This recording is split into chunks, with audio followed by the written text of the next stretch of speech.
Olá a todos, nós estamos aqui há muito tempo que nós não nos conversamos, né? Já faz mais de um ano, tenho saudade, espero que os irmãos estejam bem, estejam com saúde, estejam na paz do Senhor.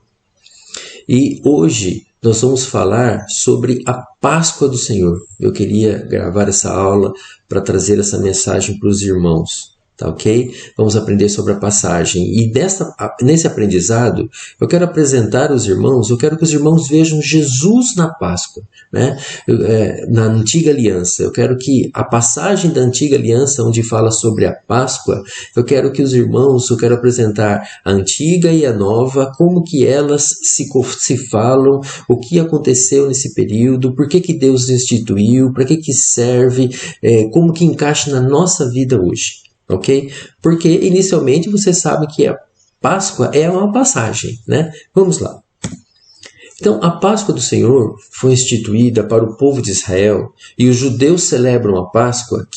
Qual o motivo da celebração da Páscoa pelos judeus? Sair do Egito, né? É o momento da saída do Egito. Isto está registrado, as instruções de como celebrar a Páscoa, elas estão registradas aqui no livro de Êxodo, no capítulo 12, do 1 ao 14, e também no 21 até o 28. E tem outros itens que ficam separados, outros versículos que ficam por ali. Então, o objetivo de celebrar é Deus assim, hoje é o dia que vocês vão sair daqui, é a passagem. Então, vocês têm que ter um processo, né? Deu para eles um tipo de um procedimento, vamos dizer assim, que eles deveriam cumprir para que essa passagem fosse perfeita. E nós vamos falar sobre ela agora. Vamos lá. Tudo isso, como eu disse, está aqui registrado em Êxodo, no capítulo 12, do versículo 1 ao 14. Nós vamos examinar isso. Eu não vou ler isso aqui, eu só quis mostrar um overview, agora nós vamos ler detalhe por detalhe. Então, na Antiga Aliança, né? E falou o Senhor Deus a Moisés e Arão na terra do Egito, dizendo: Este mesmo mês vos será o princípio dos meses. Guarda essa palavra, os princípios dos meses. Este vos será o primeiro mês do ano. O que isso significa, né? O primeiro mês religioso, você sabe que Israel tem dois calendários, seguem dois calendários, o calendário religioso e o calendário civil, vamos assim dizer. Né? E o calendário religioso começa no mês de Nissan, que para nós é o março e abril, para nós no calendário gregoriano. Mas para eles começa no mês de Nissan, no dia 14. Né? O que eu quero aproveitar e destacar aqui dessa minha passagem é que profeticamente a Páscoa representa um recomeço, é uma nova vida, é um princípio dos meses. Profeticamente é isso que Deus está fazendo. É isso que Deus está falando. A Páscoa é um recomeço, é uma nova vida. E na nova aliança, o apóstolo Paulo escreveu assim, portanto, se alguém está em Cristo, é nova criação. As coisas antigas se passaram e eis que tudo se fez novo. Desta passagem que se retira a mensagem que Paulo escreveu aos irmãos de Corinto. Porque a Páscoa, como Deus disse e profetizou lá atrás, é um princípio dos meses. Receber a Jesus Cristo em nossa vida é o princípio de uma nova vida. Este é o fundamento que nós encontramos entre a antiga e a nova aliança. Vamos seguir.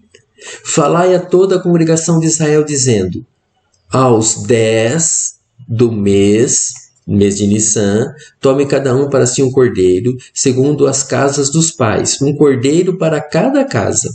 Mas, se a família for pequena, para um cordeiro, então tome um só com seu vizinho perto de sua casa, conforme o número de almas, conforme o comer de cada um, fareis a conta para o cordeiro. O que eu quero destacar aqui entre a antiga e a nova aliança, né? Olha, falar a toda a congregação dizendo, aos 10 deste mês. Então, no dia 10 do mês de Nissan, o pai de família, ele iria até o seu rebanho e ele escolheria um carneiro, né? Ou uma ovelha, um cordeiro, que é o filhote da ovelha, que é o filho da ovelha, né? No dia 10, ele escolheria esse. esse cordeiro, e ele traria para dentro da sua casa, ok? E se o cordeiro fosse, se a família fosse muito pequena para um cordeiro, então ele recomenda, a palavra do Senhor recomenda, chame seus vizinhos e comam juntos, né? Então, o que eu quero destacar aqui em relação à antiga e à nova aliança, no Evangelho de João, no capítulo 1, no versículo 29, João, o primo de Jesus Cristo, ele fala assim: no dia seguinte, João viu Jesus que vinha caminhando em sua direção e diz: eis o Cordeiro de Deus que tira o pecado do mundo, que tira o pecado do mundo. Né? Eis o Cordeiro de Deus que tira o pecado do mundo. Deus enviou o Cordeiro para nós. Né? E depois ele fala assim: se a família for pequena, irmãos, pense, o plano de Deus é a salvação de toda a sua casa, de toda a sua família. Então, se a família for pequena, chame outros. O que eu quero destacar aqui neste versículo é que Deus nunca, o cordeiro é pequeno para a família, mas a família é pequena para o cordeiro. Né? O Cordeiro de Deus, Jesus Cristo, é maior que o pecado de toda a humanidade, é maior que o pecado de toda a sua família. O Cordeiro de Deus cobre todos os pecados, retira os pecados de toda a sua casa. Não é só de uma pessoa, é de toda a sua família. Então, Jesus é maior do que tudo, né? E o apóstolo Paulo escreveu um fato que ocorreu com eles quando ele estava na prisão, tinha escapado. Ele disse assim a um carcereiro: crê no Senhor Jesus e serás salvo tu e os da tua casa. E serás salvo tu e os da tua casa. Em Gênesis, no capítulo 7, o Senhor fala assim: então o Senhor disse a Moisés: entra na arca, tu e toda a tua família, porque és o único justo que observo diante de mim no meio desta geração. Aqui, o que eu quero dizer para os irmãos é que Deus, que através da sua vida, Deus tem uma obra a realizar na sua família. Se a sua família não é toda ela convertida, se eles não encontraram Jesus, fique em paz. Ore que o Senhor fará uma obra em toda a sua família, porque um cordeiro é para a casa toda. Eu não estou dizendo que as pessoas vão ser salvas só porque você crê. Eu estou dizendo que o Senhor fará uma obra na sua família só porque você crê. E a obra que Ele fará vai levar a sua família a encontrar a salvação no Cordeiro de Deus. Sempre a salvação é de escolha pessoal, sempre será, mas é o Senhor quem nos chama para ela. E o Senhor, através da sua vida, vai chamar todas as suas famílias. Se o seu pai não é convertido, o Senhor fará uma obra dele. Se o seu filho não é convertido, o Senhor fará uma obra dele, através da sua vida, porque você está naquela família. Porque um cordeiro abrange todas as famílias, abrange a família. O propósito de Deus é salvar, é nos salvar, é salvar a humanidade, é salvar as famílias como um todo. Não apenas um indivíduo. O Senhor fará uma obra. Creia nisso, irmãos. A sua família será salva no nome de Jesus, através da ação que Deus faz nela, pela sua vida. Continuando. No versículo 5. O cordeiro ou cabrito será sem mácula, um macho de 1 ano, o qual tomareis das ovelhas ou das cabras. Sabe, para se sacrificar algo ao Senhor, era preciso ser perfeito. Não poderia ter defeitos, não poderia ter manchas, não poderia ter máculas. Então o pai, daquela família, ele iria até o rebanho, ele iria examinar os cordeirinhos que tinham lá. Cordeirinhos novinhos, tenros. Eles não poderiam ter manchas, não poderiam ter riscos ou ter algum corte. Eles não poderiam, tem que ser perfeito, para que eles fossem separados e sacrificados ao Senhor. Na nova aliança, essa perfeição, esse exame, ele ocorreu também em Jesus. Na semana da Páscoa, irmão, se você pegar a Bíblia e você começar a ler Mateus, Marcos, Lucas e João, você vai ver que na semana da Páscoa, Jesus foi examinado pelos doutores da lei, pelos mestres da lei. Jesus foi examinado por Anás, que era sogro de Caifás, o sumo sacerdote. Jesus foi examinado por Caifás, o sumo sacerdote. Jesus foi examinado por Pilatos. Jesus foi examinado pela própria multidão que estava ali. Ninguém encontrou falha no Cordeiro. Não existia. Jesus era e é o Cordeiro perfeito de Deus. Não existia nenhuma falha nele. Ele foi crucificado, ele foi morto por uma acusação falsa que os judeus colocaram sobre ele. Mas, na verdade, não encontraram nenhum defeito e ele pôde ser examinado. E ele pôde ser isso. Né? Eu quero, assim, fazendo um breve retrospectivo, na última semana de vida de Jesus, eu posso dizer para vocês assim, conforme a Bíblia. No domingo que antecedeu a Páscoa, Jesus foi ungido pela irmã de Maria, por Maria, irmã de Lázaro e Marta. Ele estava numa festa, ele estava se alimentando e Maria chegou e quebrou um vaso de alabastro sobre a cabeça dele. Foi nessa ocasião até que Judas ficou meio chateado, falou que estava desperdiçando dinheiro. E Jesus falou assim, vocês sempre vão ter os pobres, mas a mim vocês nunca têm. E o que ela fez será contado em memória dela. Até hoje nós contamos que Maria quebrou um vaso de perfume muito caro para ungir Jesus. Na segunda-feira da semana da Páscoa, Jesus foi ao templo e expulsou os cambistas que estavam lá, expulsou as pessoas que cobravam mercadorias que estavam lá. Na terça-feira, todo mundo viu que Jesus expulsou esses caras do templo e foram lá os doutores da lei, os mestres, e na terça começou o interrogatório e começaram a perguntar por que você faz isso, em nome de quem você faz isso. E começaram a questionar sobre todas essas coisas. E Jesus respondeu e ninguém tinha nada, não tinha como contradizer. Tanto que houve um testemunho de uma pessoa que disse assim, nunca ninguém falou como esse homem fala. Depois passou a quarta-feira. Na quinta-feira, Jesus celebrou a Páscoa com os seus discípulos, né? Porque ele seria o sacrifício da sexta-feira, então ele celebrou a Páscoa com seus discípulos na quinta-feira à noite. E Jesus foi preso depois, lá no jardim do Getsemane, depois que ele ceiou com seus discípulos, com seus apóstolos. Ele foi preso provavelmente na quinta-feira à noite ou na sexta-feira de madrugada, eu não sei falar o horário. Durante a noite inteira ele foi julgado, ninguém encontrou nenhum tipo de condenação sobre ele. Na sexta-feira de manhã, eu acredito que por torno de 5 horas, 6 horas da manhã, ele foi, Pilatos ordenou que ele fosse maltratado, que ele fosse espancado, né? Desse uma surra. Qual que é a expectativa de Pilatos? Vou bater nele, daí as pessoas ficam satisfeitas, eu posso liberá-lo, né? Então Jesus apanhou bastante, foi sacrificado no pretório pelos soldados romanos. Durante um bom tempo ele ficou ali e apanhou. Foi ali que diz que ninguém via beleza e formosura nele, porque eles maltrataram demais. Jesus voltou, Pilatos colocou a escolha para a multidão escolheu que Jesus fosse crucificado ao invés de Barrabás, que era um bandido. De fato, tinha provas contra Barrabás e nunca tinha contra Jesus, mas Jesus foi crucificado. E então Pilatos mandou crucificar Jesus.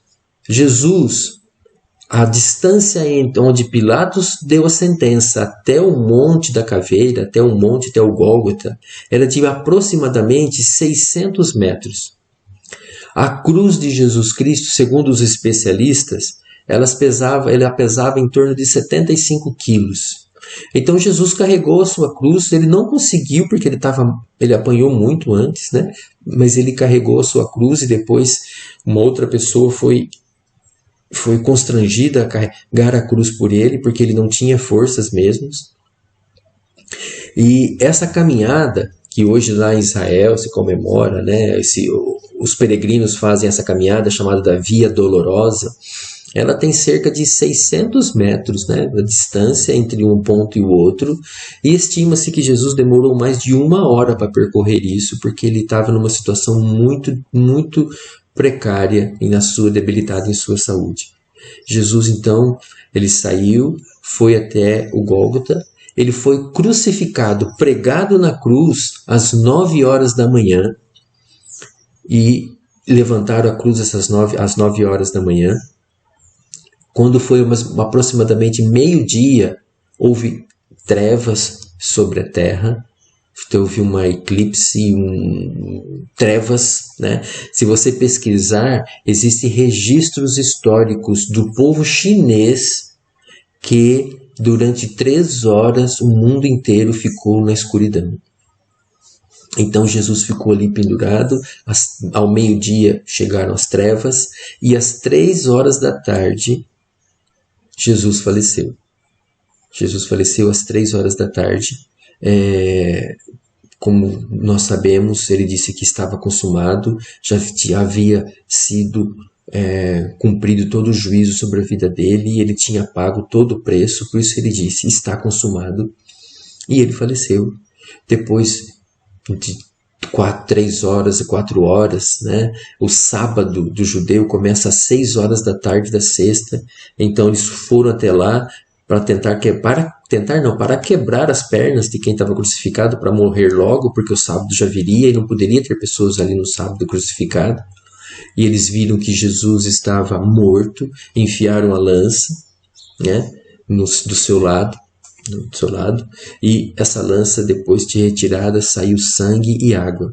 Isso é uma evidência, né, da ciência de que Jesus morreu de coração partido, porque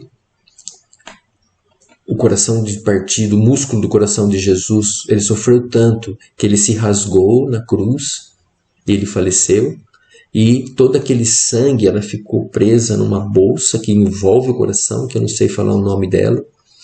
Aí o soro, né, o soro do sangue, entre os globos, eles se separam rapidamente. Quando o soldado enfiou a lança, ele furou aquela bolsa, por isso que saiu água e sangue, que o apóstolo João escreve no seu evangelho.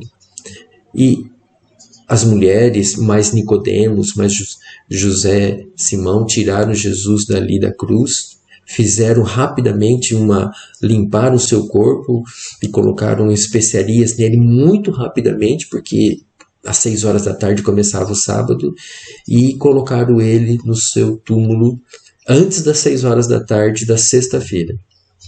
Fecharam, aí os soldados, as autoridades religiosas pediram para os soldados fazerem guarda na frente do túmulo para que não se cumprisse o que Jesus havia dito, que ele iria ressuscitar. Essa é mais ou menos uma visão geral do que aconteceu nesse momento, né? E, continuando, eu quero dizer aqui, e o guardareis, né, o cordeiro seria guardado até o 14º dia do mês. E todo o ajuntamento da congregação de Israel o sacrificará à tarde. Né?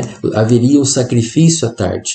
Então imagine, o pai de família separava um cordeirinho, um filhotinho de ovelha, trazia para dentro de casa, deixava esse filhotinho junto com a família por 5 dias, do dia 10 até o dia 14, dia 10, 11, 12, 13, 14, 5 dias, e à tarde do dia 14 que ele era sacrificado. Na nova aliança, diz assim, Deus fez daquele que não tinha pecado algum a oferta por todos os nossos pecados, a fim de que nele nos tornássemos justiça de Deus. Em Romanos diz, Deus o ofereceu como sacrifício para a propiciação por meio da fé, pelo seu sangue, proclamando a evidência da sua justiça. Mas no presente demonstrou a sua justiça, a fim de que ser justo e justificador daquele que deposita a sua fé em Jesus. Deus é justo, irmãos, e Deus te justificou, ou Deus justifica todas as pessoas que depositam sua fé em Jesus. O que eu quero chamar a atenção aqui, além desses versículos lindos que estão aqui da Nova Aliança, é que um cordeirinho convivia com a família durante 5 dias. A família se apegava a um cordeirinho. Imagine uma família que tinha crianças pequenas. As crianças deveriam brincar com esse cordeirinho durante esses 5 dias. Eles criavam um vínculo. Por que Deus permitiu que criasse vínculo com o cordeiro, que a família criasse vínculo com o cordeiro? Isto é para mostrar para nós hoje o quanto que doeu no coração de Deus ter que oferecer o seu filho. Não foi uma decisão fácil. Doeu muito, mas Deus nos ama tanto que não poupou nem o seu filho, nem o seu cordeirinho em nosso favor. Pense sobre isso, medite sobre isso. Não despreze o amor que Deus tem derramado sobre você e sobre a sua vida, através do sacrifício do cordeiro que ele ofereceu. Continuando. E tomarão do sangue e poluão em ambas as ombreiras e na verga da porta, nas casas em que comerem. E naquela noite comerão a carne assada ao fogo com pães asmos, com ervas amargosas o comerão. Não comereis dele nada cru, nem cozido em água, senão assado ao fogo, a cabeça com os pés e com a fressura. E nada dele deixareis pela manhã, mas o que dele ficar até pela manhã queimareis no fogo. Então, nesta passagem, o que fazia? O cordeiro era morto e o sangue, ele era aspergido, né? Aqui está em vermelhinho, ele era aspergido na porta das casas. Então, reflita sobre isso, irmãos. O sangue do cordeiro era passado nos umbrais da porta. Isso nos lembra a cruz do Senhor Jesus. Isso nos lembra, é o símbolo da cruz. Eles faziam o símbolo da cruz sem mesmo eles saberem o que eles estavam fazendo, que o sangue era passado sobre os umbrais da porta. E fechava-se a porta. Observe que a porta é fechada. Quem que via o sangue? Era eu que via o sangue? Era o dono da família que via o sangue? Não. O sangue era visto por quem estava de fora. Quem estava dentro da casa não via o sangue que estava lá, mas quem passava por fora sabia que aquele sangue estava ali e era uma marca de uma aliança, de uma nova aliança. Nós não vemos o sangue de Jesus Cristo, você não vê o sangue do Senhor Jesus na sua vida, porque você não se vê como os moradores de Israel que estavam no Egito, não viam o sangue que estava na porta, mas Deus vê. Mas Deus vê. E quando Deus vê o sangue de Jesus na sua vida, nenhum mal te acontece, nenhum mal te alcança, porque é o sangue, é o sinal de uma nova aliança.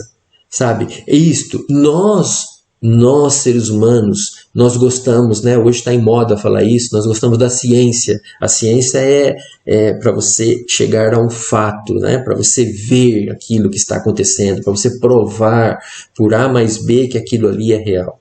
Mas na lei de Deus, mas o nosso Deus, ele é um Deus da fé. E o Deus da fé, ele vê o sangue que está na sua vida. A sua fé projeta isso no sangue de Jesus. Não são as suas obras, a sua maneira de viver que vai projetar isso. É o sangue que está aqui nos umbrais da porta. Outro detalhe importante. Naquela noite comerão carne assada ao fogo, com pães e ervas amargosas. Não comereis nada cru. Por que Deus está dizendo para comer assado? Não podia ser cozido, não podia ser cru. Porque o fogo representa juízo. Quando todo sacrifício em Israel, ele matava o animal, ele aspergia o sangue e queimava a carne, porque o fogo significa juízo, houve uma condenação sobre aquela vida. E aquele fogo, ele queimava aquela carne até a carne virar cinzas. Por quando a carne virava cinzas, ela estava toda consumida, significa que o juízo foi 100% completado. É por isso que Deus não permitiu que o povo de Israel comesse a carne cozida ou temperada ou crua. Ela tinha que comer com ela assada, queimada pelo fogo, para representar que houve uma condenação e um juízo. Esse é o símbolo que ocorreu. Jesus foi o único corpo oferecido a Deus que não se tornou em cinzas. Por que ele não se tornou em cinzas? Porque nele não havia pecado algum. Ele estava carregando os nossos pecados. Então, este é o simbolismo da ceia, ou seja, da Páscoa, de se não poder comer cru ou assado, mas que houve o juízo. Vamos seguir. No versículo 11: assim, pois, o comereis, os vossos lombos cingidos, os vossos sapatos nos pés e o vosso cajado na mão, e comereis apressadamente. É a passagem, é a Páscoa do Senhor. E eu passarei para a terra do Egito esta noite e ferirei todo o primogênito da terra do Egito, desde os homens até os animais, e sobre todos os deuses do Egito farei juízo. Eu sou o Senhor. Olha como deveria se comer, olha: os vossos lombos cingidos, o sapato nos seus pés e o cajado na mão. O que isso remete para nós na nova aliança? A Bíblia ensina assim, irmãos, Jesus falou isso, que o dia do Senhor virá como um ladrão. Então, esteja pronto para que esse dia não te pegue de surpresa. Em 1 Tessalonicenses, Paulo cita: pois vós mesmos estáis bem informados de que o dia do Senhor virá como um ladrão de noite. Depois ele comenta no versículo 4: entretanto, vós, irmãos, não estáis vivendo nas trevas, como nesse dia, como se fosse um ladrão vos ataque de surpresa. Então, esta passagem é para que nos lembremos de que nós temos que estar preparados para a volta do Senhor Jesus Cristo, porque o dia do Senhor vai vir num momento onde ninguém espera. Mas o apóstolo Paulo fala assim, mas vós, irmãos, não estáis vivendo nas trevas, ou seja, vocês não estáis vivendo sem conhecimento disso, para que esse dia não seja como um ladrão para vocês e pegue de surpresa. Então, todas as vezes que você participar da Páscoa, que hoje ela é lembrada através da ceia do Senhor, participe como se você fosse partir. Participe como se é uma nova vida que vai começar, como se tudo fosse recomeçar, como se o Senhor estivesse voltando e fosse nos levar. Não participe como um ritual, não participe como uma simples passagem, como uma simples situação, mas participe com uma esperança de que o Senhor está voltando e que você não será pego de surpresa, como se estivesse preparado para a volta do Senhor Jesus. Em Efésios ele fala assim, olha, os vossos lombos cingidos, o que cinge, cinto da verdade, calçar os pés na preparação do Evangelho da paz e a espada do Espírito, que é a palavra de Deus. Eu coloquei essas 3 referências que falam sobre a armadura de Deus, que Paulo fez essa menção, para fazer um link entre esses 3 itens, Os vossos lombos cingidos com o cinto da verdade, os vossos sapatos nos pés, calçar os pés na preparação do Evangelho da paz. Irmãos, o Evangelho é de paz, não é de condenação, não é que Deus está julgando, não é Evangelho de julgamento, não é Evangelho de ver defeitos, é o Evangelho de paz. Que paz é essa? Paz entre o homem e Deus, Deus nos reconciliou com Ele. Deus nos reconciliou com Ele. E eu quero deixar aqui um comentário assim. Deus nunca teve nada contra o homem. Era o homem que estava contra Deus. Era o homem que pecou. Porque se Deus tivesse algo contra o homem, não teria a menor necessidade de ele enviar Jesus Cristo. Era só condenar o homem. Então, quem precisava de reconciliação era o homem. E Deus proporcionou isso. Que nós tenhamos paz com Ele. E o vosso cajado na mão é a espada do Espírito, que é a palavra de Deus na sua vida. Essa espada do Espírito, que é a palavra de Deus, no grego, o termo palavra que está aqui, ela é rema. O que significa isso? A espada do Espírito, que é a palavra de Deus, ele não está se referindo à palavra física, à Bíblia física em papel. Aqui ele está se referindo à palavra rema de Deus na sua vida. E sabe quando que a palavra rema de Deus opera na sua vida? Quando você fala em línguas estranhas. Porque quando você fala em línguas estranhas, o Espírito de Deus libera uma palavra rema de Deus para a sua vida. Então tenha sempre isso em mãos na sua vida, que é o cinto da verdade, que é o Evangelho verdadeiro de Jesus Cristo, não muitas coisas que foram ensinadas ao longo, depois que os apóstolos morreram, Para dominar a igreja foi criado muitas coisas que não tem nada a ver com o Evangelho. Mas nós que somos da luz, que lemos a palavra de verdade, sabemos distinguir o que é o Evangelho e o que não é o Evangelho. Então tenha o cinto da verdade, calce os seus pés na preparação do Evangelho de paz e não de condenação, e não de maldição, e não de terrorismo para com as vidas das pessoas inocentes. Deus está com os braços abertos para nos receber, qualquer pessoa que buscar a Ele, e tenha na sua boca a palavra rema do Espírito Santo, que é as línguas que o Espírito concede que a gente fale. Amém? Medite sobre isso, irmãos. E, no versículo 13... E aquele sangue vos será por sinal em vossas casas, onde estiverdes. Vendo eu o sangue, passarei por cima, e não haverá entre vós praga ou mortandade, quando eu ferir a terra do Egito.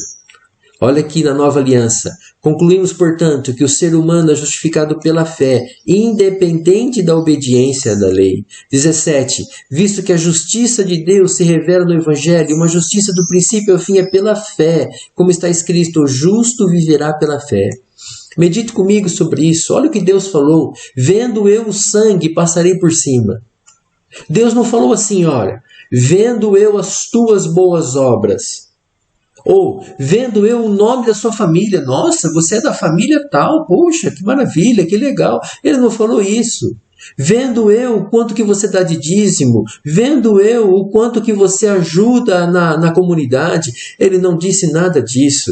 Ele está dizendo, vendo eu o sangue, eu passarei por cima. E na nova aliança, o sangue que nos justifica, nós ofertamos ele pela fé no Senhor Jesus Cristo. Como nós lemos há uns versículos atrás, que Deus ofereceu Jesus Cristo para nossa justificação, como propiciação pela fé. O justo vive pela fé. É o que você crê em Jesus Cristo, é sua fé no Senhor Jesus Cristo que te justifica. E quando Deus vê a sua fé no sangue, Ele te declara justo. E passarei por cima, e não haverá praga ou mortandade entre vós. Essa é a promessa que o Senhor fez. Ele não está falando de boas obras, de conduta, ele não está falando de comportamento, ele está falando de fé. É isso que nos justifica. Não é o que você faz, mas é o que você crê que importa. Irmãos, nós precisamos mudar a mente nossa.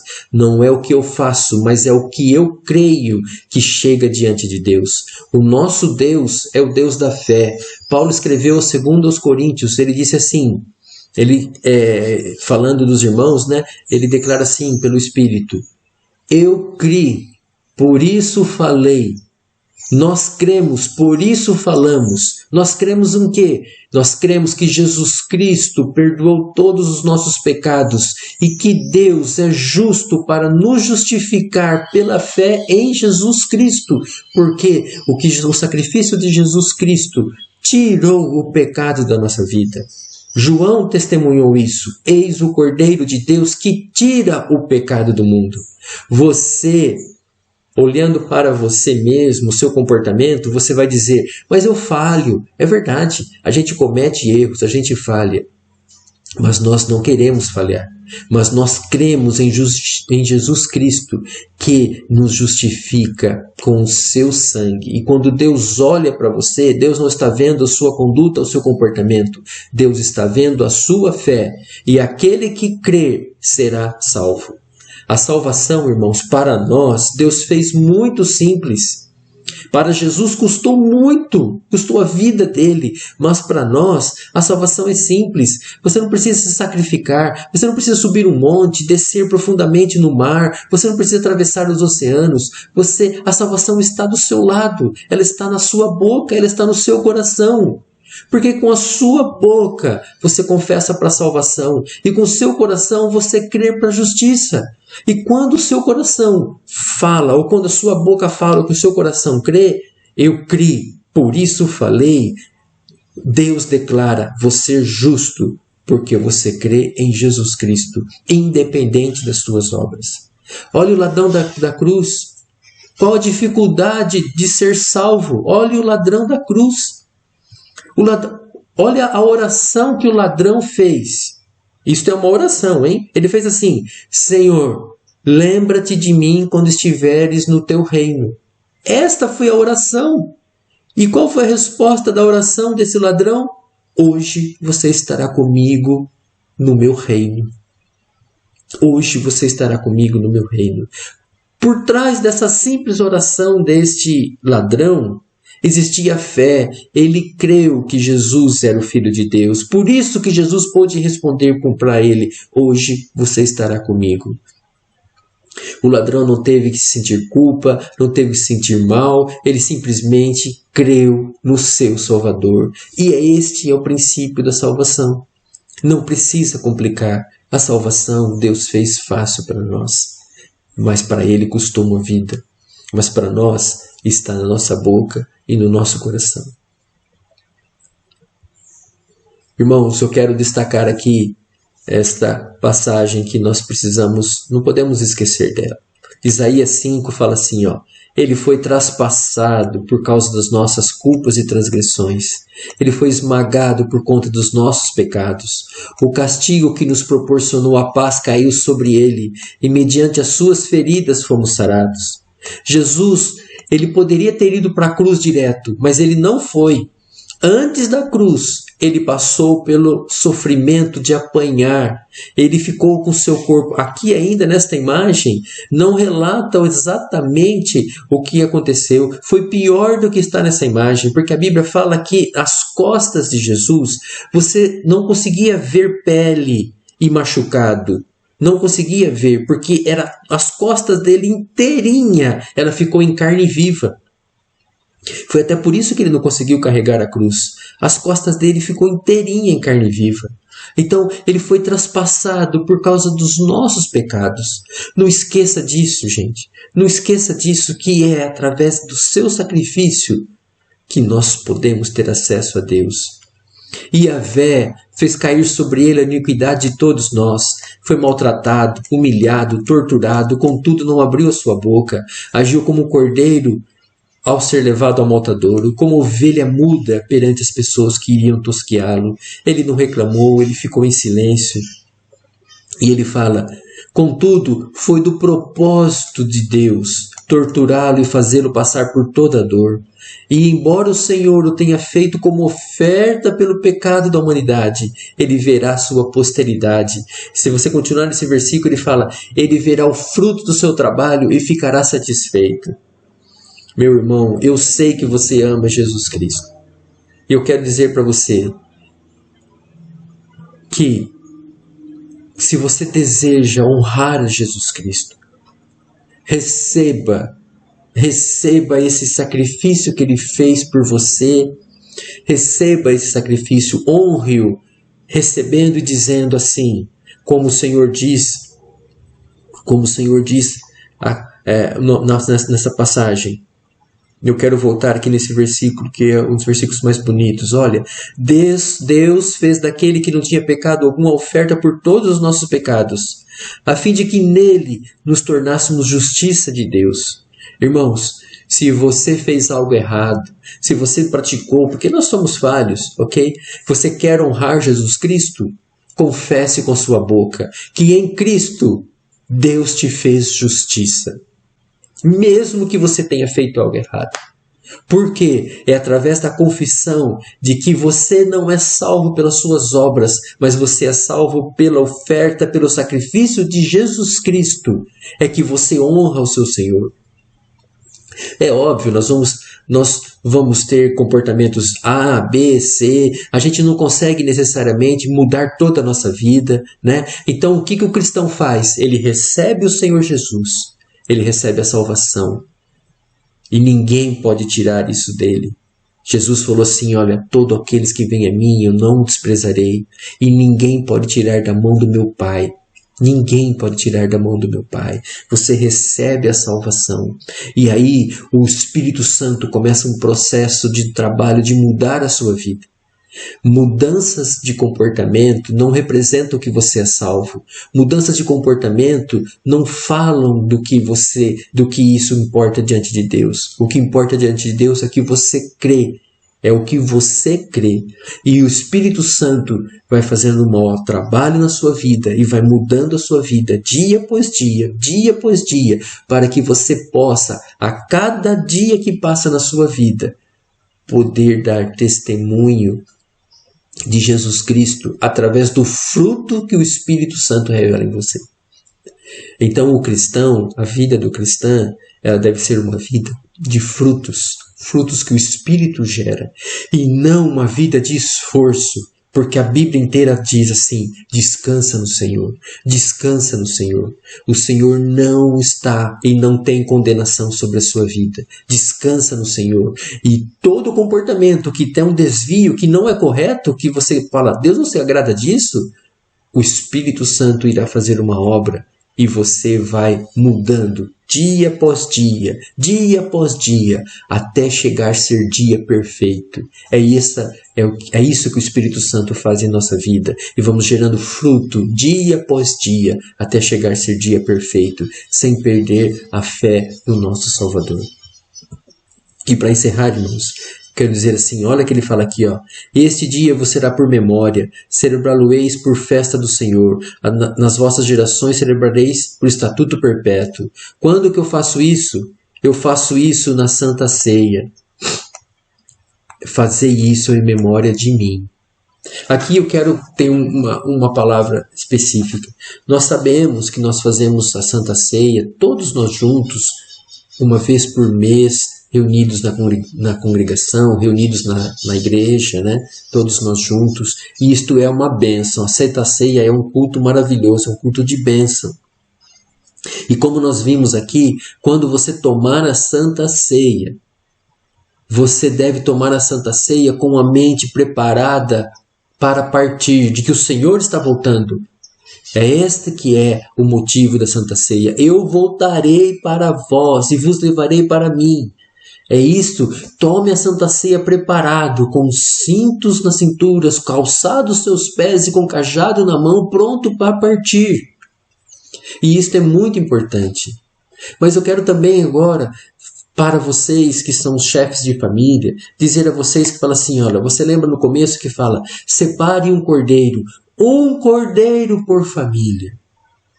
Irmãos, eu incentivo vocês, em adicional à ceia que nós participamos todos juntos na igreja, faça uma ceia na sua casa, na sua família.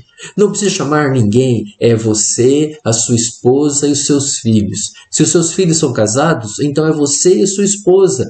Os seus filhos tomam a ceia na casa dele. Um cordeiro por família, porque a ceia é a aliança que nós temos com o Senhor.